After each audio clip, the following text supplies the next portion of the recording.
ഹരി ഓം.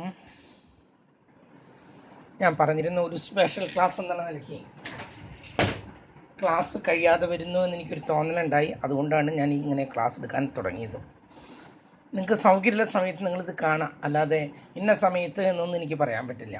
കേട്ടല്ലോ. ഇനി നമുക്ക് പ്രോബ്ലത്തിലേക്ക് കിടക്കാം.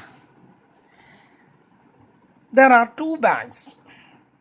One contains 6 green and 5 white balls. 2 bag ഉണ്ട്. അതിൽ ബാഗ് 1 എങ്ങനെയാണെന്നാ പറഞ്ഞത്? 6 ഗ്രീൻ ബോളും ഉണ്ട്, 5 വൈറ്റ് ബോളും ഉണ്ട്. ആകെ 11 ബോളുണ്ട്. വായിക്കുമ്പോൾ തന്നെ ആകെ എത്ര ഉണ്ട് എന്നുള്ളത് കണക്കിലങ്ങോട്ട് ഉറപ്പിക്കാൻ മനസ്സിലായി. 11 ബോളാണ് അതിലുള്ളത്, ആദ്യത്തെ ബാഗിലുള്ളത്. The second bag contains 5 green ball and 10 red ball. രണ്ടാമത്തേലുള്ളത് എങ്ങനെയാണ്? റെഡ് എന്നല്ല കേട്ടോ, വൈറ്റ് എന്നാണ്. അത് തെറ്റിയത്, ഞാൻ എഴുതി വന്നപ്പോൾ തെറ്റിയതാണ്. 10 വൈറ്റ് ബോൾസ്, WHIT. നോക്കൂ, രണ്ടാമത്തേൽ 5 ഗ്രീനും 10 വൈറ്റ് ബോളും ഉണ്ട്. 10 വൈറ്റ് ബോളും ഉണ്ട്. ഇനി ശ്രദ്ധിക്കും. അപ്പം രണ്ടാമത്തേത് 5 ഗ്രീൻ ബോളും ഉണ്ട്, 10 വൈറ്റ് ബോളും ഉണ്ട്. രണ്ടും കൂടി കൂട്ടിയാൽ 15. ഉറച്ചല്ലോ. ആദ്യത്തേൽ 11, രണ്ടാമത്തേൽ 15. ഇനി 1 bag is selected and 1 ball is drawn. അതിൽ നിന്നും ഒരു ബാഗ് നമ്മൾ സെലക്ട് ചെയ്യുന്നു. ഒരു ബാഗ് അതിൽ നിന്ന് സെലക്ട് ചെയ്യുന്നു. ആ സെലക്ട് ചെയ്ത ബാഗിൽ നിന്നും ഒരു ബോൾ സെലക്ട് ചെയ്യുന്നു, എടുക്കുന്നു, ഡ്രോ ചെയ്യുന്നു. What is the probability that the ball is white? ആ ബോൾ വൈറ്റ് ആകാനുള്ള പ്രോബബിലിറ്റി എത്രയാണ്? നമുക്ക് വൈറ്റ് ബോളിൻ്റെ മാത്രമേ കാണേണ്ട കാര്യമുള്ളൂ, ഗ്രീൻ ബോളിൻ്റെ ഒരു കാര്യം അറിയേണ്ട. അത് ആദ്യം തലയിൽ ഉറക്കട്ടെ. വൈറ്റ് ബോളിൻ്റെ പ്രോബബിലിറ്റി മാത്രമേ കാണുന്നുള്ളൂ. അപ്പോൾ ആദ്യം ഒരു ബാഗ് എടുക്കുന്നു, ആ ബാഗിൽ നിന്നും വൈറ്റ് ബോൾ എടുക്കുന്നു, അതിൻ്റെ ആ ബാഗിൽ നിന്നൊരു ബോൾ എടുക്കുന്നു. അത് വൈറ്റ് ആകാനുള്ള പ്രോബബിലിറ്റി എത്രയാണെന്നുള്ളതാണ്. അപ്പം ഇവിടെ 2 ബാഗ് നമ്മുടെ കയ്യിലുണ്ട്. അതിൽ ഏത് ബാഗാണ് ആദ്യം എടുക്കണതെന്ന് നമുക്കറിയോ? അവിടെ ആദ്യത്തെ പ്രോബബിലിറ്റി തുടങ്ങി. അതിൽ ഏതെടുക്കുന്നത്? ഒന്നാമത്തെ ബാഗാണോ? എങ്കിൽ അതാണ് എടുക്കുന്നതെങ്കിൽ അതിൽ നിന്നും വൈറ്റ് ബോൾ കിട്ടാനുള്ള പ്രോബബിലിറ്റി. ഒന്നാമത്തെ ബാഗ് എടുക്കുകയും അതിൽ നിന്നും വൈറ്റ് ബോൾ എടുക്കുകയും ചെയ്യുന്നു. അതാണ് ഒന്നാമത്തേത്. ഇങ്ങനെ തന്നെ സംഭവിക്കണമെന്നില്ല. Or selecting the red ball and drawing a white ball. രണ്ടാമത്തെ ബാഗ് എടുക്കുകയും അതിൽ നിന്നും ഒരു വൈറ്റ് ബോൾ എടുക്കുകയും ചെയ്യുന്നു. ഇതാണ് നമുക്ക് കാണേണ്ടത്. ഞാനിവിടെ എഴുതുന്നു, അത് വൃത്തിയായിട്ട് എഴുതുന്നു, ശ്രദ്ധിക്കും. ഇതിൻ്റെ ഉദ്ദേശിക്കുന്നത് ഇതാണ്: probability of selecting bag 1 and drawing white ball, white. Or ഇങ്ങനെ തന്നെ സംഭവിക്കണമെന്നില്ല. ആദ്യം വന്നത് ബാഗ് 1 ആണെന്ന് കിട്ടണമെന്നുള്ളത് നമുക്ക് ഉറപ്പൊന്നുമില്ല. നമ്മൾ കണ്ണടച്ചെടുക്കണതാണ്. അത് ബാഗ് 1 ആകാം, 2 ആകാം. അല്ലെങ്കിലുള്ള സാധ്യത എന്താണ്? Selecting bag 2 and drawing a white. അതിൽ നിന്നും ഒരു വൈറ്റ് ബോൾ എടുക്കുന്നു. ഇത് രണ്ടായാലും നമ്മൾ വിചാരിച്ചത് നടന്നു, വൈറ്റ് ബോൾ കിട്ടാനുള്ള പ്രോബബിലിറ്റി ആയി. ഇനി ഞാനിത് ചെയ്യാൻ പോവാണ്. ഇത്രയായി എനിക്ക് പിന്നെ എളുപ്പമാണ്, എന്നാലും നിങ്ങൾക്ക് കൺഫ്യൂഷൻ ഉണ്ട് ഇതിൽ. സെലക്ടിങ് ബാഗ് 1, 2 ബാഗാണുള്ളത്, ബാഗ് 1ഉം ബാഗ് 2ഉം. അതിൽ നിന്നും ഒരു ബാഗ് എടുക്കാനുള്ള പ്രോബബിലിറ്റി എത്ര? ബാഗ് ഉണ്ട് 2 എണ്ണം. അതിൽ നിന്നും ഒരെണ്ണം കിട്ടാനുള്ള പ്രോബബിലിറ്റി എത്രയാണ്? അതാണ് ആദ്യത്തേത്, 1/2. ആദ്യത്തെ ബാഗ് കിട്ടാനുള്ള പ്രോബബിലിറ്റി 1/2. രണ്ടാമത്തെ ബാഗും കിട്ടാനുള്ള പ്രോബബിലിറ്റി എത്ര തന്നെയാണ്? അതും 1/2 തന്നെയാണ്. 1/2 ആദ്യത്തെ ബോൾ സെലക്ട് ചെയ്ത് കഴിഞ്ഞു, ഇൻറ്റു അതിൽ നിന്നും ഒരു വൈറ്റ് ബോൾ. അതിലാകെ എത്ര വൈറ്റ് ബോൾ ഉണ്ട്? 5 വൈറ്റ് ബോൾ ഉണ്ട്. എത്ര ആകെ ബോൾ ഉണ്ട്? 11 ഉണ്ട്. 5/11. ശരിക്കും ഇത് 5C1/11C1 എന്നാണ്. ഒന്നായതുകൊണ്ട് നമ്മൾ അങ്ങനെ തന്നെ ഇട്ടാൽ മതി. ആദ്യത്തേതിൻ്റെ എഴുതി, selecting bag 1 and drawing a white ball, അതിൻ്റെ പ്രോബബിലിറ്റി എഴുതി. ഓർ എന്നുള്ളതിന് പകരം എന്ത് എഴുതി? പ്ലസ് എഴുതി. Probability of selecting the second bag, രണ്ടാമത്തെ ബാഗ് കിട്ടാനുള്ള പ്രോബബിലിറ്റി എത്രയാണ്? 1/2 and into 2. Drawing a white ball, അതിൽ നിന്നും ഒരു വൈറ്റ് ബോൾ, അതിലാകെ എത്ര വൈറ്റ് ബോൾ ഉണ്ട്? 10 എണ്ണം ഉണ്ട്. ആകെ എത്ര എണ്ണം ഉണ്ട്? 15 എണ്ണം ഉണ്ട്. 10/15. ഇനി multiplication. 5 is 5 by 11 2s are 22 plus 10 is 10 by 15 2s are 30. 15 2s are 3/10. ഞാൻ അങ്ങനെ സംഖ്യകൾ ഞാൻ പറഞ്ഞത് മാറിയില്ല.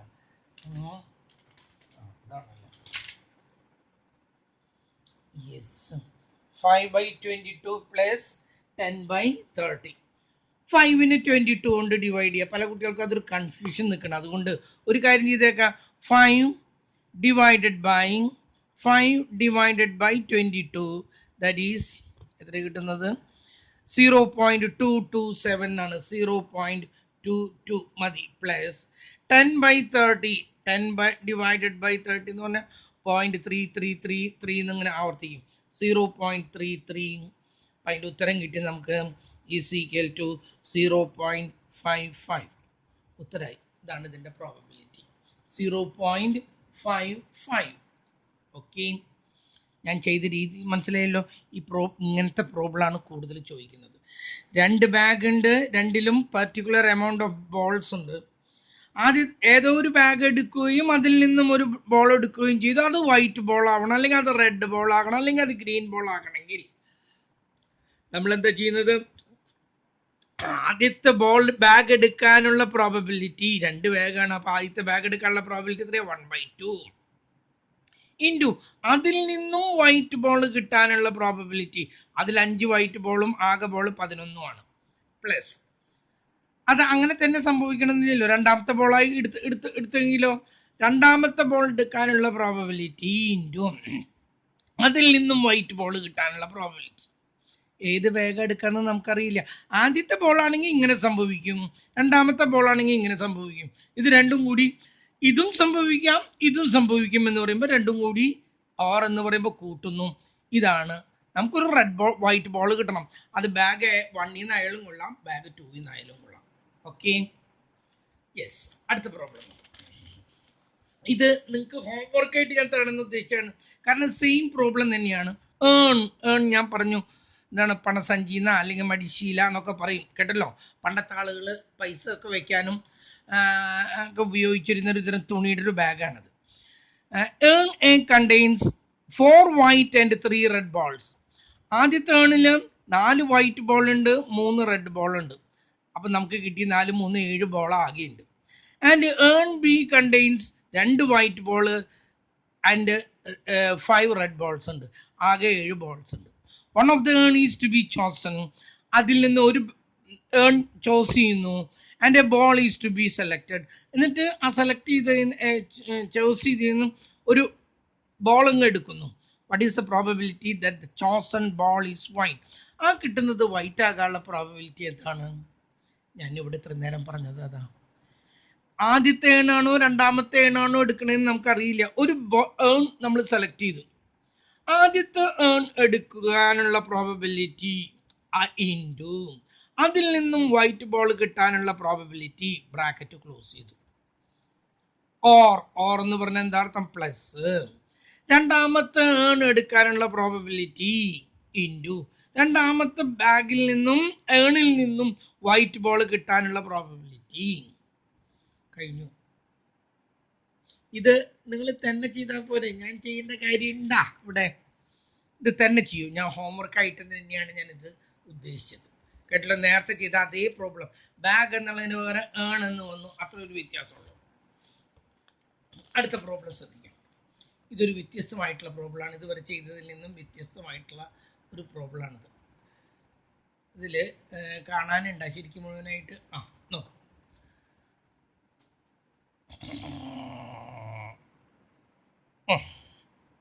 ശ്രദ്ധിക്കും. The odds against solving a problem is 8-6, and odds in favor of why solving the same problem is 14 to 16. What is the probability that problem is solved and the problem is not solved? രണ്ട് പ്രോബ്ലത്തിന്റെ ഉത്തരം കാണണം. എന്താ ആദ്യം പറഞ്ഞിരിക്കുന്നത്? Odds against and favour. ഇങ്ങനെ പ്രോബബിലിറ്റിയിലുള്ളതാണ് odds അഗെയിൻസ്റ്റും odds ഫേവറും. ഓഡ്സ് അഗെയിൻസ്റ്റ് ആണ് നമ്മൾ ആദ്യം തന്നിരിക്കുന്നത്. Odds against x solving a problem. Against എന്നാണെങ്കിൽ കേട്ടല്ലോ, എഗെയിൻസ്റ്റ് എന്നാണ് എങ്കിൽ, ഫേവർ എന്നാണെങ്കിലും അഗെയിൻസ്റ്റ് എന്നാണെങ്കിലും, ആദ്യം ഓഡ്സ് അഗെയിൻസ്റ്റ് ആണെങ്കിൽ നമ്മൾ അഗെയിൻസ്റ്റ് എന്നാണ് വന്നിരിക്കുന്നത് എങ്കിൽ ശ്രദ്ധിക്കാം, എക്സ് എന്ന് പറയുന്ന ആള് ഈ പ്രോബ്ലം ചെയ്യാനുള്ള സാധ്യത രണ്ടാമത് പറയുന്ന സംഖ്യ എടുക്കാം. 8 to 6 എന്നാണ് പറഞ്ഞിട്ടുള്ളത്. അതിൽ രണ്ടാമത് പറഞ്ഞിട്ടുള്ള സംഖ്യ എടുക്കുക, എന്നിട്ട് അത് രണ്ടും കൂടി അങ്ങ് കൂട്ടാം. എന്താണത്? ഇയാള് സോൾവ് ചെയ്യാനുള്ള സാധ്യത, സോൾവ് ചെയ്യാനുള്ള സാധ്യത. ഇയാള് നോട്ട് സോൾവ്ഡ് ചെയ്യാതിരിക്കാനുള്ള സാധ്യത, നോട്ട് സോൾവിന്റെ സാധ്യത. ആദ്യം പറഞ്ഞ സംഖ്യ മോളിലും രണ്ടും കൂടി കൂട്ടിയത് താഴെ. ഇത് ഓഡ്സ് ഫേവർ എന്നാണെന്ന് കരുതാം. ഓഡ്സ് ഫേവർ, ഇത് എക്സിന്റെ കാര്യമായിരുന്നു കേട്ടോ, എക്സിന്റെ കഴിഞ്ഞു, നമ്മൾ വൈന്റെ പറയാം. ഓഡ്സ് ഫേവർ ആണ് പറയുന്നത്. എന്താണ്? Solving the problem is 14 to 16 ആണ്. ഇയാൾക്ക് സോൾവ് ചെയ്യാനുള്ള സാധ്യത ഫേവർ എന്ന് പറഞ്ഞത് കൊണ്ട് ആദ്യത്തെ സംഖ്യ മുകളിലും രണ്ടും കൂടി കൂട്ടിയത് താഴെയും. ഫേവർ എന്ന് പറഞ്ഞാൽ ആദ്യത്തെ സംഖ്യയാണ് മുകളിൽ ഇത് ചെയ്യാനുള്ള സാധ്യത, സോൾവ് ചെയ്യാൻ പറ്റുന്നത്. ആദ്യത്തേത് മുകളിലും രണ്ടും കൂടി കൂട്ടിയത് താഴെയും. എഗെയിൻസ്റ്റ് എന്നാണെങ്കിൽ രണ്ടാമത് പറയുന്നതാണ് സോൾവ് ചെയ്യുന്നത്. കേട്ടല്ലോ, ആദ്യം പറയുന്നത് സോൾവ് ചെയ്യാതിരിക്കാനുള്ള സാധ്യതയാണ്. 8 എന്തിനുള്ളതാണ്? എഗെയിൻസ്റ്റ് ആയതുകൊണ്ട് ഇത് സോൾവ് ചെയ്യുന്നതും ഇത് സോൾവ് അല്ല, ഇത് സോൾവ് ചെയ്യാതിരിക്കുന്നതും ഇത് സോൾവ് ചെയ്യുന്നതുമാണ്. ഇത് സോൾവ്, ഈ സംഖ്യ മുകളിൽ എഴുതിയ ചെയ്യാതിരിക്കുന്നതും ഈ സംഖ്യ മുകളിൽ എഴുതിയ ചെയ്യാതിരിക്കും, പിന്നെയും തെറ്റുന്നു. ഈ സംഖ്യ എഗൻസ്റ്റ് ആയത് കാരണം ഇത് ചെയ്യാതിരിക്കുന്നതും ഇത് ചെയ്യാനുള്ളതും. ഓക്കെ, 8/14 എന്നാണ് എഴുതുന്നതെങ്കിൽ അത് അയാൾക്ക് ചെയ്യാൻ പറ്റാത്തതിൻ്റെ പ്രോബബിലിറ്റിയാണ്. 6/14 ആണെങ്കിൽ അയാൾക്ക് ചെയ്യാനുള്ള പ്രോബബിലിറ്റിയാണ്. ഇത് എഗൻസ്റ്റ് ആയതുകൊണ്ടാണ് അങ്ങനെ വന്നത്. ഇയാൾക്ക് ഇത് ഫേവറബിൾ ആയതുകൊണ്ട്, വൈക്ക് ഇത് ഫേവറബിൾ ആയതുകൊണ്ട് ആദ്യത്തെ സംഖ്യ സോൾവ് ചെയ്യാൻ പറ്റുന്നതും രണ്ടാമത്തെ സംഖ്യ സോൾവ് ചെയ്യാൻ പറ്റാത്തതും. ഇവിടെ അഗെയിൻസ്റ്റ് ആയതുകൊണ്ട് ആദ്യത്തെ സംഖ്യ സോൾവ് ചെയ്യാൻ പറ്റാത്തതും രണ്ടാമത്തെ സോൾവ് ചെയ്യാൻ പറ്റുന്നതും. ഇതിൽ ഫേവറബിൾ ആയതുകൊണ്ട് ആദ്യത്തെ സംഖ്യ സോൾവ് ചെയ്യാൻ പറ്റുന്നതും രണ്ടാമത്തെ സംഖ്യ നോട്ട് സോൾവ്ഡ് ഏതാന്നാ പറഞ്ഞത്? രണ്ടാമത് പറഞ്ഞതും 16/30. നോക്കൂ, ഒന്നിൽ നിന്നും സോൾവ് ചെയ്യാവുന്നത് കുറച്ചാൽ 8/14 കിട്ടും. അതുപോലെ ഒന്നിൽ നിന്നും ഈ 14/30 കുറച്ച് 16/30 കിട്ടും. ഇത് എ സോൾവ് ചെയ്യാനുള്ളത്, ഇത് എ സോൾവ് ചെയ്യാതിരിക്കുന്നത്, ഇത് എക്സ് ഇട്ടാ, ഇത് വൈ സോൾവ് ചെയ്യാനുള്ള സാധ്യത, ഇത് വൈ സോൾവ് ചെയ്യാതിരിക്കാനുള്ള സാധ്യത. ഒരേ പ്രോബ്ലം തന്നെയാണ്. ഇനി നമുക്ക് ആദ്യത്തെ ചോദ്യം, problem is solved. Problem solve ചെയ്തു എന്ന് പറഞ്ഞാൽ അതിൻ്റെ അർത്ഥം എന്താണ്? രണ്ടാളും ചെയ്തു എന്നാണോ? പ്രോബ്ലം സോൾവ് ചെയ്തിട്ടുണ്ട്, രണ്ടാളും ചെയ്തു എന്നൊന്നും അർത്ഥമില്ല. ഒന്നുകിൽ എ സോൾവ് ചെയ്തതാകാം, ഇല്ലെങ്കിൽ ബി തന്നെ സോൾവ് ചെയ്തതാകാം, അല്ലെങ്കിൽ എയോ ബിയോ സോൾവ് ചെയ്തതാകാം. ഓക്കെ, ഇങ്ങനെ ചോദിച്ചാൽ അതിൻ്റെ അർത്ഥം എന്താണ്? Probability of A union b, ഒന്നുകിൽ എക്സ് അല്ലെങ്കിൽ വൈ പ്രോബ്ലം സോൾവ് ചെയ്തിരിക്കുന്നു. അപ്പം നമ്മൾ എഴുതി probability of x union y is equal to, നമ്മളിത് പഠിച്ചിട്ടുണ്ട്, ഒന്നുകിൽ എക്സ് സോൾവ് ചെയ്തിട്ടുണ്ടാകാം അല്ലെങ്കിൽ വൈ സോൾവ് ചെയ്തിട്ടുണ്ടാകാം. അതിൽ നിന്നും കുറയ്ക്കുന്നു, പ്രോബബിലിറ്റി ഓഫ് എക്സും വൈയും ഒരുമിച്ച് സോൾവ് ചെയ്തത് കുറച്ചാൽ, കേട്ടല്ലോ, ഇത് രണ്ടും കൂടി കൂട്ടി തീരുന്നത് കുറച്ചാൽ ആരോ ഒരാൾ ചെയ്തത്, നമുക്ക് ആരെങ്കിലും ഒരാൾ ചെയ്താൽ മതി. പ്രോബ്ലം സോൾവ് ചെയ്തിട്ടുണ്ട് എന്ന് പറയാനായിട്ട് ആരെങ്കിലും ഒരാൾ സോൾവ് ചെയ്താൽ മതി. ഇതാണ് കിട്ടേണ്ടത്. ആരോ ഒരാൾ സോൾവ് ചെയ്തിട്ടുണ്ടാകാം, അതാരാന്ന് നമുക്കറിയേണ്ട കാര്യം. സോൾവ് ചെയ്തു പ്രോബ്ലം, അല്ലാണ്ട് എയും സോൾവ് ചെയ്യാൻ അത് ചോദിച്ചിട്ടില്ല, ബി സോൾവ് ചെയ്തു അത് ചോദിച്ചിട്ടില്ല, എയും ബിയും സോൾവ് ചെയ്തു അത് ചോദിച്ചിട്ടില്ല. പ്രോബ്ലം സോൾവ് ചെയ്തിട്ടുണ്ട്, ആരോ ഒരാൾ സോൾവ് ചെയ്തിട്ടുണ്ട്. അതാണ് നമുക്ക് ഇത് കണ്ടുപിടിക്കേണ്ടത്. പ്രോബബിലിറ്റി ഓഫ് എക്സ് നമുക്ക് തന്നിട്ടുണ്ട്. എക്സ് സോൾവ് ചെയ്യാനുള്ള സാധ്യത എത്രയാണ്? 6/14 പ്ലസ് വൈ സോൾവ് ചെയ്യാനുള്ള സാധ്യത എത്രയാണ്? 14/30 മൈനസ് എയും ബിയും സോൾവ് ചെയ്യാനുള്ളത് 6/14 എ സോൾവ് ചെയ്തു ഇൻറ്റു എയും സോൾവ് ചെയ്തു ബിയും സോൾവ് ചെയ്തു. ഓക്കെ, എന്ത് താഴെ ഈ 14 ആദ്യത്തേതിൻ്റെ ആണല്ലേ, 8 മാറും 14 ശരിയാണ്, രണ്ടാമത്തേന് 30. നോക്കും, ആദ്യം ഇത് രണ്ടും കൂടി കൂട്ടണം. ഒന്നും കൂടി ഞാൻ എഴുതുന്നു. 6/14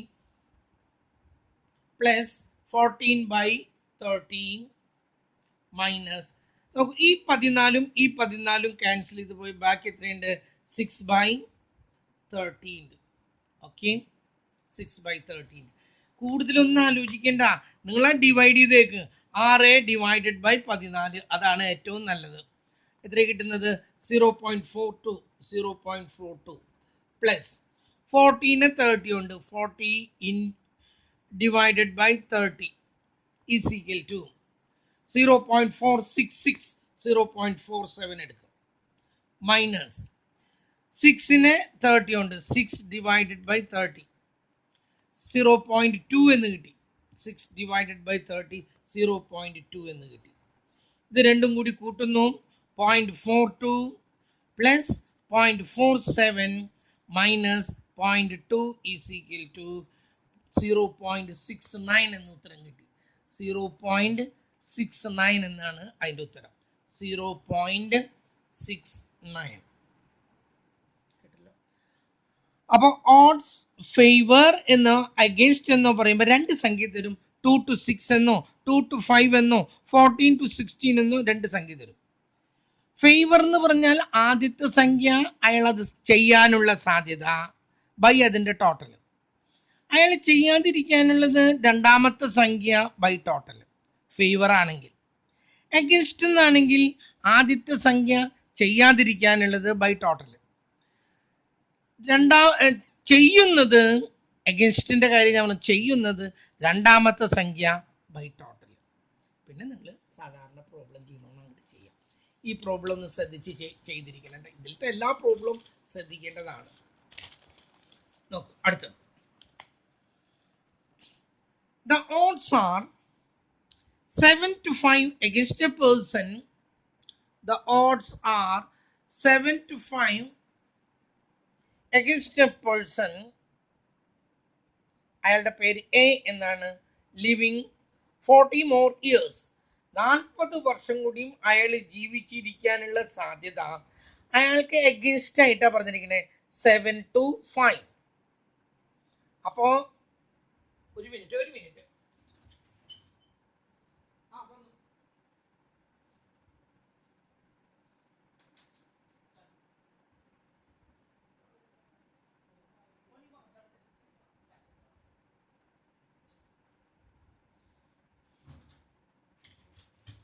അപ്പൊ എന്താ പറഞ്ഞു വന്നത്? അഗൻസ്റ്റ് ആയതുകൊണ്ട് അയാള് 40 വർഷം കൂടിയും അയാൾ ജീവിച്ചിരിക്കാനുള്ള സാധ്യത എന്ന് പറയുന്നത് 5/12 ആണ്. അയാള് മരിക്കാനുള്ള സാധ്യത 7/12 ആണ്. ഓക്കെ, രണ്ടാമത്തെ ആള് അയാൾ ഓഡ്സ് ആർ, രണ്ടാമത്തെ ആളുടെ odds are 2 to 3 in favour of b. B എന്ന് പറയുന്ന ആൾക്ക് ഇതേപോലെ 40 വർഷത്തിൽ കൂടുതൽ ജീവിച്ചിരിക്കാനുള്ള സാധ്യത ഫേവർ ആണ്, 2 to 3 ആണ്. അപ്പൊ അയാൾ ജീവിച്ചിരിക്കാനുള്ള സാധ്യത 2/5ഉം ജീവിക്കാതിരിക്കാനുള്ള സാധ്യത 3/5ഉം ആണ്. മനസ്സിലായല്ലോ നിങ്ങൾക്ക്? Find the chance that at least one will live 40 years. ഒരാളെ ജീവിച്ചിരിക്കാൻ പാടുള്ളൂ. ഒന്നുകിൽ എ ആകാം അല്ലെങ്കിൽ ബി ആകാം. അതിനുള്ള സാധ്യത എന്ത്? അതിന്റെ പ്രോബബിലിറ്റി എന്ത്? നമ്മൾ നേരത്തെ പറഞ്ഞതാണ്. ഐദർ എ അല്ലെങ്കിൽ ബി, ഇതിൽ ഏതെങ്കിലും ഒരാൾ ജീവിച്ചിരിക്കാനുള്ള സാധ്യത എന്ന് പറയുന്നത് probability of A union b is equal to probability of a, ആദ്യത്തെ ആൾ ജീവിച്ചിരിക്കാനുള്ള സാധ്യത, പ്ലസ് പ്രോബബിലിറ്റി ഓഫ് ബി രണ്ടാമത്തെ ആൾ ജീവിച്ചിരിക്കാനുള്ള സാധ്യത minus probability of A intersection B, രണ്ടാളും ജീവിച്ചിരിക്കാനുള്ള സാധ്യത അതിൽ നിന്ന് കുറയ്ക്കുന്നു. നേരത്തെ ചെയ്ത അതേ പ്രോബ്ലം തന്നെ, പക്ഷെ ഞാൻ ഒന്നുകൂടി ചെയ്യുന്നു, ശ്രദ്ധിക്കും. അപ്പം ആദ്യത്തെ എഗൻസ്റ്റ് ആണ് കേട്ടോ, എക്ക് എഗൻസ്റ്റ് ആയിട്ടാണ് പറഞ്ഞിരിക്കുന്നത്. എഗൻസ്റ്റ് ആയതുകൊണ്ട് തന്നെ എ ലിവിങ് ആഫ്റ്റർ 50 years, ഞാൻ മുഴുവൻ എഴുതുന്നില്ല. A probability of A living എന്ന് പറഞ്ഞാൽ, പ്രോബബിലിറ്റി ഓഫ് എയുടെ കാര്യമാണ് പറയുന്നത്. ലിവിങ് എന്ന് പറഞ്ഞാൽ ഇത് എഗൻസ്റ്റ് ആയതുകൊണ്ട് രണ്ടാമത് പറഞ്ഞ കാര്യമാണ് എടുക്കേണ്ടത്. 5/12. എ നോട്ട് ലിവിങ്, അയാൾ ജീവിക്കാതിരിക്കാനുള്ളത്. പ്രോബബിലിറ്റി നോട്ട് ലിവിങ്, നമുക്ക് നോട്ട് ലിവിങ് ഒന്നും ഇവിടെ അറിയേണ്ട കാര്യമില്ല, എന്നാലും ഞാൻ എഴുതാണ് 7/12. ഓക്കെ, ബിയുടെ കേസ് എടുക്കാം. ബിക്ക് ഫേവറബിൾ ആയിട്ടാണ് പറഞ്ഞിരിക്കുന്നത്. അതുകൊണ്ട് ആദ്യത്തെ സംഖ്യയാണ് ലിവിങ്. ജീവിക്കാനുള്ള സാധ്യത എത്രയാണ്? 2/5 ആണ്. പ്രോബബിലിറ്റി ഓഫ് നോട്ട് ലിവിങ് എന്താണ് വരും? നോട്ട് ലിവിങ് എത്രയാണ്? രണ്ടാമത് പറഞ്ഞതാണ് 3/5.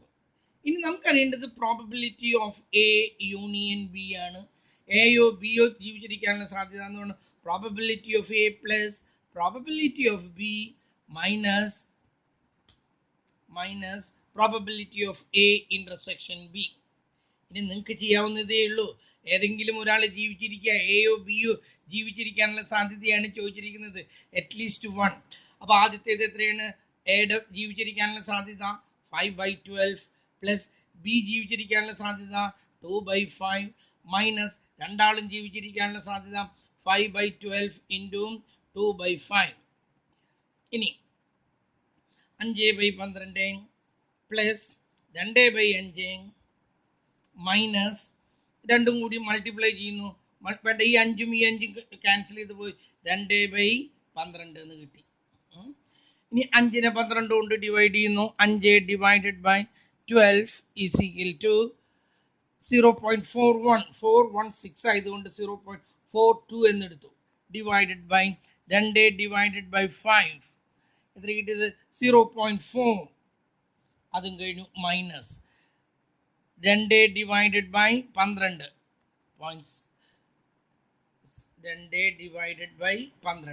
0.1666 എന്നിങ്ങനെ പോകും. അതുകൊണ്ട് 17 എന്നെടുത്തു. ആദ്യത്തേത് രണ്ടെണ്ണം കൂടി കൂട്ടി 0.42 പ്ലസ് 0.2 തെറ്റിച്ചു, 0.2 അല്ല, എത്രയാണ്? 0.4 ആണ്. മൈനസ് 0.17 നമുക്ക് ഉത്തരം കിട്ടി. എത്ര കിട്ടിയത്? 0.65 ഉത്തരം കിട്ടി. അപ്പോൾ അതും കഴിഞ്ഞു. ഓക്കെ, രണ്ടാമത്തേതും കഴിഞ്ഞു. ഇനി ഒന്ന് ശ്രദ്ധിക്കും. അടുത്തത് ബേസ് തിയറാണ്. ബേസ് തിയറം എന്താണ്? ബേസ് തിയറം എന്നൊന്ന് നോക്കാം നമുക്ക്. ഇതിൽ ഈ ചാപ്റ്ററിൽ ലാസ്റ്റ് 1, ഇത് കഴിഞ്ഞ പ്രോബബിലിറ്റി തന്നെയാണ് ഇനിയും തുടങ്ങുന്നത്, എന്നാലും ഈ ചാപ്റ്ററിൽ ലാസ്റ്റ് 1 ആണ് ബേസ് തിയറം. ബേസ് തിയറം പറയുന്നത്, Bayes theorem was designed by Thomas Bayes. Thomas Bayes എന്ന് പറഞ്ഞിട്ട് ഒരാളാണ് ഈ ബേസ് തിയറം ഉണ്ടാക്കിയത്. We know that an event is influenced by many causes, many factors, many forces, many reasons. എന്തൊരു കാര്യം എടുത്താലും അതിന് അനേക കാരണങ്ങൾ ഉണ്ടാകാം, അനേക റീസൺസ് ഉണ്ടാകാം, അനേകം ഫാക്ടേഴ്സ് ഉണ്ടാകാം, അനേക ഫോഴ്സസ് ഉണ്ടാകാം. എന്നിട്ട് നമുക്കിവിടെ അറിയേണ്ടത് ഇതില് ഏത് കാരണമാണ് ഇത് സംഭവിക്കുന്നത്. We are given the effect തന്നു കഴിഞ്ഞിരിക്കുന്നു. And we are going back, നമ്മൾ പിന്നിലേക്ക് നടക്കാണ്. We want to know what are the causes, reasons, forces, factors for this effect. ഇത് സംഭവിച്ചതിന് ഏതൊക്കെയാണ് കാരണങ്ങൾ, ഏതെങ്കിലും ഒരു കാരണം, ഏതൊക്കെ കാരണങ്ങളാണുള്ളത്, അതിൻ്റെയൊക്കെ ഓരോന്നിൻ്റെയും പ്രോബബിലിറ്റി എത്രയായിരുന്നു, അതാണ് നമ്മളിവിടെ കാണുന്നത്. ഇറ്റ് ഹെൽപ്പ് us to, ഞാനിവിടെ എഴുതിയിട്ടുണ്ട്, നിങ്ങൾ ഇത് എഴുതിയാൽ മതി. It helps us to compute the probability of the cause for a given effect. സംഭവിച്ചു കഴിഞ്ഞു, അതിൻ്റെ കോസ്, കാരണം എന്താണ്, അതിന്റെ പ്രോബബിലിറ്റി എന്താണ്. ഓക്കെ, 3 മെഷീനിൽ നിന്നും 3 മെഷീനിൽ ഒരെണ്ണം വളരെ ഒബ്സൊലീറ്റ് മെഷീൻ, പഴയ കാലത്തൊരു മെഷീൻ, ഇംഗ്ലീഷുകാരുടെ കാലത്തുള്ളൊരു മെഷീനാണ്. അതിലെ പ്രൊഡക്ടിവിറ്റി വളരെ കുറവാണ്, അതിൽ ഡിഫക്റ്റീവിൻ്റെ സാധ്യത വളരെ കൂടുതലാണ്. രണ്ടാമത്തെ മെഷീൻ കുറച്ചും കൂടി മോഡേൺ ആയിട്ടുള്ളത് ഒരു മെഷീനാണ്, തെറ്റില്ല, എന്നാലും അതിലും ഡിഫക്റ്റീവ് ഉണ്ട്. മൂന്നാമത്തെ machine modern, up to date, sophisticated, computerised മെഷീനാണ്. ഒരു ഡിഫക്റ്റ് ഉണ്ടാവുന്ന പറഞ്ഞാൽ വളരെ rarely, hardly, seldom happens a defective ആണ്. വളരെ അപൂർവമായിട്ട് മാത്രം സംഭവിക്കുന്നതാണ് ഈ ഡിഫക്റ്റീവ്. അങ്ങനെ 3 മെഷീനിൽ നിന്നുണ്ടായ പ്രൊഡക്റ്റ്, ഒരു കമ്പനിയിൽ തന്നെ ഈ 3 മെഷീനും ഉണ്ട്. പ്രൊഡക്ഷൻ നടന്നു, അതിൽ നിന്നും ഒരു യൂണിറ്റ് ഞാൻ സെലക്ട് ചെയ്തു. ആ യൂണിറ്റ് ഡിഫക്റ്റീവ് ആയിരുന്നു. അത് ആദ്യത്തെ മെഷീനിൽ നിന്നാണോ വന്നത്, രണ്ടാമത്തെ മെഷീനിൽ നിന്നാണോ വന്നത്, മൂന്നാമത്തെ മെഷീനിൽ നിന്നാണോ വന്നത് എന്ന് നമുക്ക് കണ്ടുപിടിക്കണം. അതാണ് അവിടുത്തെ ചോദ്യം. ആദ്യത്തേതിൽ നിന്ന് വരാനുള്ള പ്രോബബിലിറ്റി എന്താണ്, രണ്ടാമത്തേതിൽ നിന്ന് വരാൻ സംഭവിക്കാനുള്ള പ്രോബബിലിറ്റി എന്താണ്, മൂന്നാമത്തേതിൽ നിന്ന് വരാനുള്ള പ്രോബബിലിറ്റി എന്താണ്. ഇതാണ് നമ്മളിവിടെ കാണാൻ പോകുന്നത്. അപ്പം ഇതിന് അപ്പം ബേസ് തിയറം കണ്ടുള്ള it is a kind of reverse probability. നമ്മൾ പിന്നിലേക്ക് നടന്നു പോവാണ് ചെയ്യുന്നത്, കേട്ടല്ലോ. It is a way of backward reasoning. പിന്നിലേക്കാണ് നമ്മൾ ഇതിനെ ചിന്തിക്കുന്നത്. അതായത് സംഭവിച്ചു കഴിഞ്ഞു, ഇതുവരെ നമുക്ക് റെഡ് ബോൾ കിട്ടാനുള്ള പ്രോബിലിറ്റി എന്താ, വൈറ്റ് ബോൾ കിട്ടാനുള്ള പ്രോബിലിറ്റി എന്താണെന്നാ. ഇവിടെ ഇപ്പം അങ്ങനെയല്ല പറയുന്നത്, വൈറ്റ് ബോൾ കിട്ടിക്കഴിഞ്ഞു, അത് ആദ്യത്തെ ബാഗിൽ നിന്ന് വരാനുള്ള സാധ്യത എന്താണ്, അല്ലെങ്കിൽ രണ്ടാമത്തെ ബാഗിൽ നിന്ന് വരാനുള്ള പ്രോബിലിറ്റി എന്താണ്. പിന്നിലേക്കാണ് നമ്മൾ പോകുന്നത്, മനസ്സിലായല്ലോ. സംഭവിച്ചു കഴിഞ്ഞു, വി ആർ ഗോയിങ് ബാക്ക്. അതിൻ്റെ റീസൺ അന്വേഷിച്ചിട്ട് ബാക്കിലേക്ക് പോവാണ്. ഇത് ആദ്യത്തെ ബാഗിൽ നിന്നാണോ സംഭവിച്ചത്, രണ്ടാമത്തെ ബാഗിൽ നിന്നാണോ ഉണ്ടായത്, ആദ്യത്തെ മെഷീനിൽ നിന്നാണോ ഉണ്ടായത്, മൂന്നാമത്തെ മെഷീനിൽ നിന്നാണോ ഉണ്ടായത്, അത് കണ്ടുപിടിക്കുന്നത്. അതിനെയാണ് നമ്മൾ എന്ത് പറയുന്നത്, ബേസ് തിയറം എന്ന് പറയുന്നത്. ഒരു എക്സാമ്പിൾ ആയിട്ട്, bag 1 contains 3 red and 2 white ball. ആദ്യത്തെ ബാഗിൽ 3 റെഡ് ബോളും ഉണ്ട്, 2 വൈറ്റ് ബോളും ഉണ്ട്. Bag 2 contains 1 red and 4 white ball. ഒരു റെഡ് ബോളും ഉണ്ട്, 4 വൈറ്റ് ബോളും ഉണ്ട്. 1 ബാഗ് ഈസ് ചോസൺ, ഒരു ബാഗ് സെലക്ട് ചെയ്തു. ആൻഡ് 1 ബോൾ ഈസ് ഡ്രോൺ, അതിൽ നിന്നൊരു ബോൾ എടുത്തു. എന്നിട്ട് നമ്മളോട് സാധാരണ ചോദിക്കുന്നത് what is the probability of a red ball, അല്ലെങ്കിൽ what is the probability of a white ball എന്ന്. ഇവിടെ അങ്ങനെയല്ല പറയുന്നത്. If the ball chosen is red, നമ്മൾ സെലക്ട് ചെയ്ത ബോൾ റെഡ് ആണ്, കിട്ടിയത് റെഡ് ആണ്. What is the probability that it comes from bag 1, ആദ്യത്തെ ബാഗിൽ നിന്ന് കിട്ടാനുള്ള പ്രോബബിലിറ്റി എന്താണ്, ആദ്യത്തെ ബാഗിൽ നിന്ന് വരാനുള്ള പ്രോബബിലിറ്റി എന്താണ്, രണ്ടാമത്തെ ബാഗിൽ നിന്ന് വരാനുള്ള പ്രോബബിലിറ്റി എന്താണ് എന്നാണ് ചോദിക്കുന്നത്. ഞാൻ ഇതിൻ്റെ ഫോമുലയാണ് ആദ്യം എഴുതാൻ പോണത്. ചില ക്വസ്റ്റ്യൻ പേപ്പറിൽ ഇതിൻ്റെ ഫോമുല ചോദിക്കുന്നുണ്ട്, ഓർത്തിരിക്കാൻ കുറച്ച് ബുദ്ധിമുട്ടുള്ള ഫോമുലയാണിത്. പക്ഷേ ഒന്ന് ശ്രദ്ധിച്ചാൽ ആ ഫോമുല നിങ്ങൾക്ക് മനസ്സിലാവും. ഫോമുലയിലേക്ക് ഒന്ന് അപ്ലൈ ചെയ്തിട്ട് നമ്മൾ പ്രോബ്ലം ചെയ്യുന്നില്ല. പ്രോബ്ലമൊക്കെ നമ്മൾ വേറെ ടെക്നിക്സ് ഉപയോഗിച്ചിട്ട് ചെയ്താൽ മതി, കേട്ടില്ല. അല്ലാണ്ട് ഈ ഫോമുലയിലേക്കൊന്നും നമ്മൾ ചെയ്യുന്നില്ല. ഇതിൻ്റെ ഫോമുല ഇതാണ്, നോക്കൂ. ആദ്യം തന്നെ 2 ബാഗ് ഉണ്ട്. ആദ്യത്തെ ബാഗിന് നമുക്ക് B1 എന്ന് കൊടുക്കാം, ഫസ്റ്റ് ബാഗ്, കേട്ടല്ലോ. സെക്കൻഡ് ബാഗിന് B2 എന്ന് കൊടുക്കാം, സെക്കൻഡ് ബാഗ്. ഓക്കെ, അപ്പൊ ആദ്യത്തെ ബാഗിന്റെ B1 എന്നും പ്രോബബിലിറ്റി, രണ്ടാമത്തെ ബാഗിന് B2 എന്നും പറയുന്നു. നമുക്ക് എന്നിട്ട് റെഡ് ബോൾ മാത്രമേ അറിയേണ്ട കാര്യമുള്ളൂ, വൈറ്റ് ബോളിന്റെ കാര്യങ്ങളൊന്നും ഇല്ല. റെഡ് ബോളാണ് കിട്ടിയത്. അപ്പൊ റെഡ് ബോളിന്റെ പ്രോബബിലിറ്റി എ ആണെന്ന് കരുതാം. എന്ന് പറഞ്ഞാൽ എന്താ, റെഡ് ബോളിന്റെ പ്രോബബിലിറ്റി ആണ്. നമുക്കറിയേണ്ടത് റെഡ് ബോൾ കിട്ടിക്കഴിഞ്ഞു, അത് B1ൽ നിന്നും ആദ്യത്തെ ബാഗിൽ നിന്നും കിട്ടാനുള്ള പ്രോബബിലിറ്റി ഇങ്ങനെയാണ് അത് എഴുതാം. എ കിട്ടിക്കഴിഞ്ഞു, റെഡ് ബോൾ കിട്ടിക്കഴിഞ്ഞു, അത് ആദ്യത്തെ ബാഗിൽ നിന്നായിരിക്കുന്നതിന്റെ പ്രോബബിലിറ്റി. ഞാൻ ഈ എഴുതിയതിന്റെ അർത്ഥം മനസ്സിലായല്ലോ. റെഡ് ബോൾ നമുക്ക് കിട്ടിക്കഴിഞ്ഞു, ഇഫക്റ്റ് ആണ് അതിന്റെ, എല്ലാം കഴിഞ്ഞു. പക്ഷെ അത് ആദ്യത്തെ ബാഗിൽ നിന്നായിരിക്കാനുള്ള പ്രോബബിലിറ്റി എന്ന് പറയുമ്പോൾ നമ്മളിതിന്റെ ഫോമുല ഇതാണ്, പ്രോബബിലിറ്റി ഓഫ് ബാഗ് 1, ഒന്നാമത്തെ ബാഗ് കിട്ടാനുള്ള probability, into probability of a red ball after happening B1. ആദ്യത്തെ ബാഗ് സെലക്ട് ചെയ്തതിന് ശേഷം റെഡ് ബോൾ കിട്ടാനുള്ള എന്ന് പറഞ്ഞാൽ റെഡ് ബോൾ കിട്ടാന്നാണ് അർത്ഥം. B1 എന്ന് പറഞ്ഞാൽ ആദ്യത്തെ ബാഗ് എടുക്കാന്നാണ് അർത്ഥം. എന്താ പറഞ്ഞത്? ആദ്യത്തെ ബാഗ് കിട്ടാനുള്ള പ്രോബബിലിറ്റി ഇൻറ്റു ആദ്യത്തെ ബോൾ എടുത്തതിന് ശേഷം റെഡ് ബോൾ കിട്ടാനുള്ള പ്രോബബിലിറ്റി. മനസ്സിലായല്ലോ? ആദ്യത്തെ ബാഗ് കിട്ടാനുള്ള പ്രോബബിലിറ്റി ഇൻറ്റു ആദ്യത്തെ ബാഗ് എടുത്തതിന് ശേഷം രണ്ടാമത്തെ റെഡ് ബോൾ കിട്ടാനുള്ള പ്രോബബിലിറ്റി ഡിവൈഡഡ് ബൈ ഇത് തന്നെ വീണ്ടും എഴുതുന്നു. ആദ്യത്തെ ബാഗിന്റെ പ്രോബബിലിറ്റി ഇൻറ്റു ആദ്യത്തെ ബാഗ് സെലക്ട് ചെയ്ത് കഴിഞ്ഞിട്ട് റെഡ് ബോൾ കിട്ടാനുള്ള പ്രോബബിലിറ്റി പ്ലസ് രണ്ടാമത്തെ ബാഗ് എടുക്കാനുള്ള പ്രോബബിലിറ്റി ഇൻറ്റു രണ്ടാമത്തെ ബോൾ എടുത്തതിന് ബാഗ് എടുത്തതിന് ശേഷം റെഡ് കിട്ടാനുള്ള പ്രോബബിലിറ്റി പ്ലസ് മൂന്നാമതുണ്ടെങ്കിൽ അപ്പൊ നമ്മൾ എന്താ എഴുതാം? Probability of B3 into probability of A/B3. മൂന്നാമത്തെ ബാഗ് എടുത്തതിന് ശേഷം A കിട്ടാനുള്ള പ്രോബബിലിറ്റി. നാലാമത് പറഞ്ഞിട്ടുണ്ടെങ്കിൽ നമ്മൾ എന്ത് എഴുതും? Probability of B4 into probability of A/B4 and so on. അങ്ങനെ എത്ര എണ്ണത്തിന്റെ വേണമെങ്കിൽ നമുക്കിങ്ങനെ തന്നാലും നമുക്ക് എഴുതാം. ഒരു ബാഗോ 2 ബാഗോ 3 ബാഗോ 4 ബാഗോ എത്ര വേണമെങ്കിൽ ആയിക്കോട്ടെ. ഓക്കെ, 2 ബാഗ് ആണെങ്കിൽ പ്രോബബിലിറ്റി ഓഫ് B1 എന്ന് പറഞ്ഞത് 1/2.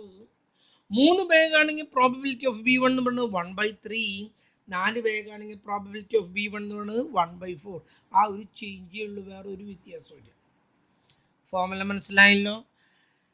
ആദ്യം പ്രോബബിലിറ്റി ഓഫ് ആദ്യത്തെ ബാഗ് എടുക്കുന്നു ഇൻറ്റു പ്രോബബിലിറ്റി ഓഫ് ആദ്യത്തെ ബാഗ് എടുത്തതിന് ശേഷം അതിൽ നിന്നും റെഡ് ബോൾ കിട്ടാനുള്ള പ്രോബബിലിറ്റി ബൈ ഇത് തന്നെ രണ്ടാമത്തെ എഴുതുന്നു താഴെ.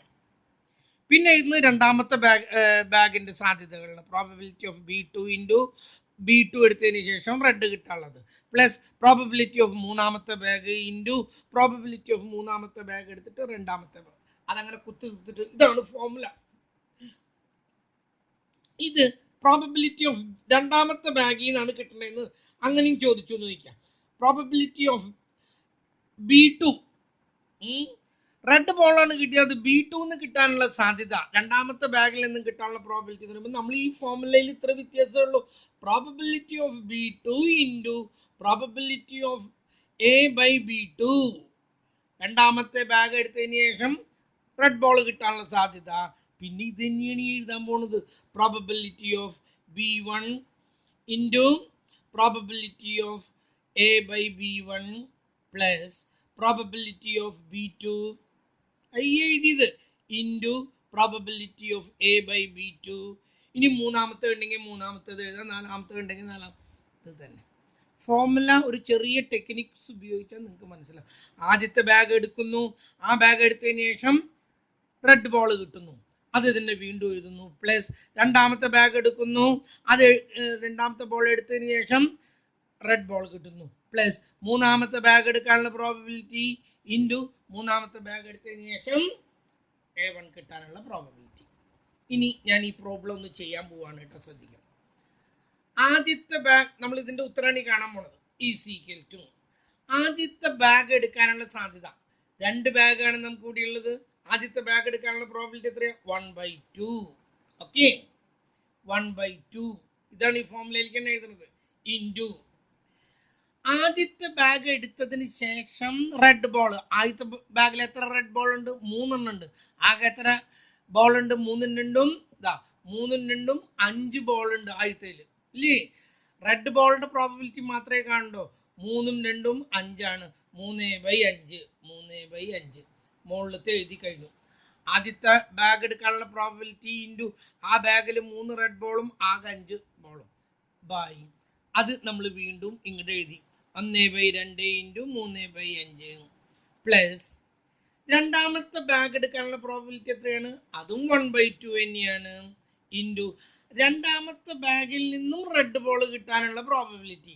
ഒരു റെഡ് ബോളും 4 വൈറ്റ് ബോളാണ് ഉള്ളത്. ഒരു റെഡ് ബോളിൽ നിന്നും ഒരെണ്ണം, 5 ബോളിൽ നിന്നും ഒരെണ്ണം. ഇനി അങ്ങോട്ട് പോകണം. ഇനി ഇവിടെ 3/10 ബൈ ഇതും 3/10 പ്ലസ് ഓരോന്ന് 1/10. ശരിയായില്ലേ? ഈക്വൽ ടു 3/10 ഡിവൈഡഡ് ബൈ രണ്ടിൻ്റെയും ബേസ് സെയിം ആണ്. 3 4/10. ശരിയല്ലേ? ഇതിന് ഇതുകൊണ്ട് ഹരിക്കുക എന്നുള്ളതിന് പകരം മറിച്ചിട്ട് പെരുക്കുന്നത് നമ്മൾ എന്ത് ഹരിക്കാനാക്കുന്നു. 3/10 ഡിവൈഡ് ചെയ്യുന്നതിന് പകരം മറിച്ചിട്ട് പെരുക്കുന്നു ഇൻറ്റു 10/4. ഈ 10 പോയി ആൻസർ കിട്ടി 3/4. കണ്ടല്ലോ, വളരെ സിമ്പിളായിട്ട് നമ്മളത് ചെയ്യാം. ഒന്ന് മനസ്സിലാക്കി കഴിഞ്ഞാൽ വളരെ. പക്ഷെ നമ്മൾ ഈ മെത്തേഡിലൂടെ, ഇതാണ് സിമ്പിൾ മെത്തേഡ്, ഈ മെത്തേഡിലൂടെ നമ്മൾ ഈ പ്രോബ്ലം ചെയ്യുന്നില്ല. നമ്മൾ മറിച്ച് ഒരു 4 ഹെഡിങ് ഓർമ്മ വരണം. അതാണ് ആദ്യത്തേത് ബാഗ് ആണെങ്കിൽ ബാഗ് എന്നും മെഷീൻ ആണെങ്കിൽ മെഷീൻ എന്നും പറയുന്നു. രണ്ടാമത്തെ കോളത്തിൻ്റെ പേര് പ്രയോറി പ്രോബബിലിറ്റി എന്നാണ്. മൂന്നാമത്തെ കോളത്തിൻ്റെ പേര് കണ്ടീഷണൽ പ്രോബബിലിറ്റി എന്നാണ്. നാലാമത്തെ കോളത്തിൻ്റെ പേര് ജോയിന്റ് പ്രോബബിലിറ്റി എന്നാണ്. അവസാനത്തെ കോളം പോസ്റ്റീരിയർ പ്രോബബിലിറ്റി. അതിലാണ് നമുക്ക് ഒന്നാമത്തേതിൽ നിന്ന് കിട്ടാനുള്ളതും നമുക്ക് അതിൽ കാണാം, രണ്ടാമത്തേതിൽ നിന്ന് കിട്ടാനുള്ളതും അതിൽ കിട്ടും, മൂന്നാമത്തേത് കിട്ടാനുള്ള ഒറ്റയടിക്ക് തന്നെ എത്ര എണ്ണത്തിൻ്റെ വേണമെങ്കിൽ കണ്ടുപിടിക്കാം. ഇത് ഓരോ ഫോമിലായിട്ട് മാറി മാറി ചെയ്യണമെന്നുണ്ടെങ്കിൽ അതിലങ്ങനെയല്ല, ഒരൊറ്റയടിക്ക് നമ്മൾ എല്ലാം കണ്ടുപിടിക്കുന്നു. ഒന്നാമത്തെ കോളത്തിൽ മെഷീൻ എന്നോ ബാഗ് എന്നോ വരുന്നു. രണ്ടാമത്തെ കോളത്തിൽ പ്രയോറി എന്ന് പറഞ്ഞാൽ മുൻപ് ഉണ്ടായിരുന്ന പ്രോബബിലിറ്റി. ഇവിടുത്തെ പ്രയോറി പ്രോബബിലിറ്റിയാണ്. ഒന്നാമത്തെ ബാഗ് കിട്ടാനുള്ള പ്രോബബിലിറ്റി എത്ര? 1/2. രണ്ടാമത്തെ പ്രോബബിലിറ്റി എത്ര? 1/2. രണ്ടും കൂടി കൂട്ടിയാൽ പ്രയോറിറ്റി പ്രോബബിലിറ്റി രണ്ടും കൂടി കൂട്ടിയാൽ എത്ര കിട്ടാം? 1 കിട്ടാം. കണ്ടീഷണൽ പ്രോബബിലിറ്റി എന്ന് പറഞ്ഞാൽ ആദ്യത്തെ ഇതിൽ റെഡ് ബോൾ കിട്ടാനുള്ള പ്രോബബിലിറ്റി എത്രയാണ്? 3/5. രണ്ടാമത്തേതിന് കിട്ടാനുള്ള പ്രോബബിലിറ്റി എത്രയാണ്? 1/5. അതാണ് കണ്ടീഷണൽ പ്രോബബിലിറ്റി. 3/5ഉം 2/5. ഇത് രണ്ടും കൂടി കൂട്ടിയാൽ ഒന്നൊന്നും കിട്ടില്ല കേട്ടോ. പിന്നത്തേത് ജോയിന്റ് പ്രോബബിലിറ്റിയാണ്. നമ്മളിപ്പോൾ ഈ പറഞ്ഞ പ്രയോറി പ്രോബബിലിറ്റിയും അതുപോലെ തന്നെ കണ്ടീഷണൽ പ്രോബബിലിറ്റിയും കൂടി മൾട്ടിപ്ലൈ ചെയ്താൽ കിട്ടുന്നതാണ് ജോയിന്റ് പ്രോബബിലിറ്റി. ഇത് രണ്ടും കൂടി മൾട്ടിപ്ലൈ ചെയ്താൽ കിട്ടുന്നതാണ് ജോയിന്റ് പ്രോബബിലിറ്റി. ഓക്കെ, ഈ ജോയിന്റ് പ്രോബബിലിറ്റികളെല്ലാം കൂടി അങ്ങ് കൂട്ടി ആദ്യത്തെ ജോയിന്റ് പ്രോബബിലിറ്റീനെ അതിൻ്റെ ടോട്ടൽ കൊണ്ട് ഡിവൈഡ് ചെയ്തിട്ട് ഇൻറ്റു 100 ആക്കിയാൽ ആദ്യത്തെ ബാഗിൽ നിന്നും വരാനുള്ള ഈ ഡിഫക്റ്റീവ് വരാനുള്ള അല്ലെങ്കിൽ റെഡ് ബോൾ കിട്ടാനുള്ള സാധ്യത കിട്ടി. രണ്ടാമത്തെ ജോയിന്റ് പ്രോബബിലിറ്റീനെ ടോട്ടൽ കൊണ്ട് ഡിവൈഡ് ചെയ്തിട്ട് 100 കൊണ്ട് മൾട്ടിപ്ലൈ ചെയ്താൽ രണ്ടാമത്തെ ബാഗിൽ നിന്നും റെഡ് ബോൾ കിട്ടാനുള്ള പ്രോബബിലിറ്റി കിട്ടി. എത്ര എണ്ണം ഉണ്ടെങ്കിലും നമുക്കത് കിട്ടും. അതാണ് എളുപ്പ വഴി. 3 കോളാണുള്ളത്. ആദ്യത്തേത് മെഷീൻ എന്ന്, രണ്ടാമത്തേത് പ്രയോറി പ്രോബബിലിറ്റി മുൻപേ ഉള്ള പ്രോബബിലിറ്റി, അത് പിന്നത്തേത് കണ്ടീഷണൽ പ്രോബബിലിറ്റി. ഇത് രണ്ടും നമുക്ക് തന്നിരിക്കും. അല്ലെങ്കിൽ അറിയാം, ബാഗിൻ്റെ കേസിലാണെങ്കിൽ 1/2, 1/2. മെഷീൻ്റെ കേസിലാണെങ്കിൽ ആകെയുള്ള പ്രൊഡക്ഷനിൽ നിന്ന് 20% ആദ്യത്തെ മെഷീനും അതുപോലെ 80% ഈ 30% രണ്ടാമത്തെ മെഷീനും 50% മൂന്നാമത്തെ മെഷീനും, ഇത് മൂന്നും കൂടി കൂട്ടിയാൽ 100 ഒന്നാണ്. കേട്ടല്ലോ, അതും നമുക്ക് തന്നു.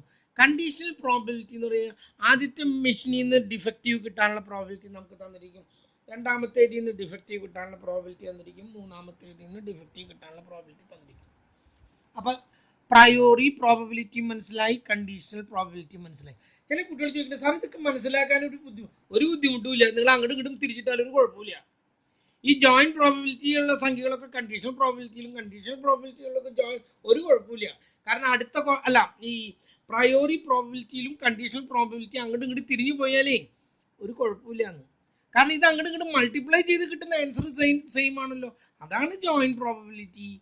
അത് അതിൽ ഓരോന്നിനെയും അതിൻ്റെ ടോട്ടൽ കൊണ്ട് ഡിവൈഡ് ചെയ്ത് കിട്ടുന്നതാണ് പോസ്റ്റീരിയർ പ്രോബബിലിറ്റി.